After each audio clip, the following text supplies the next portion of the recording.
Man loka bot lo tela matua matiga bino ke malung tie. Wun unge ngo mo beru tela. Tela ngene po beru gimo mayot. Ticha mo kene gen mengeyo tam nurio chi beru machalo mirikane nye guak dogi. Gen ma wajo en ni Gilbert Olanya Awol Betty Akol Mono chero chiu ber ka lok. Dok be lok ber ka lok dano. Ento matine chere loko ni.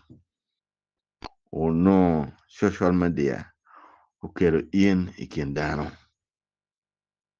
Ero ti ngati mo mala kero ne. Mo be la tien ma megu. La tien ma iluono mero. Aye chani. Weko ini o ikin dano. Ento kai chero. Mai chero kada. Chi yen la tien ni. Kwer mati iye. Yen la tien ni kwer mati iye. Chi kai nuo chi wachi dano ni no la tien ni en. Pien luen kwene duong. Kara tien ni yo waro in. Wege o. Che logo. Yaga loko utum. Chi fo bere en. Pien la chwe tiki yo. Mi tiyo jimene ma pat. Ero che lingo. Che la tiene tiyo kuja. Chi waner machalo. Wun po paro ng'ato moko ken. Nen ni iyenyo kwen latini ti iye. Nen ni wunu defending latini.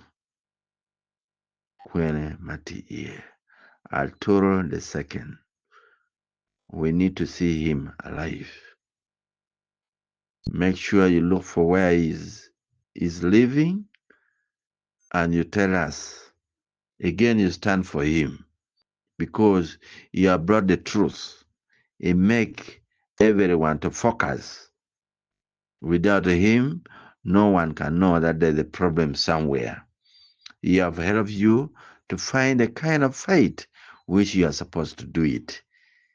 If you're a good leader, listen to what I said. Thank you.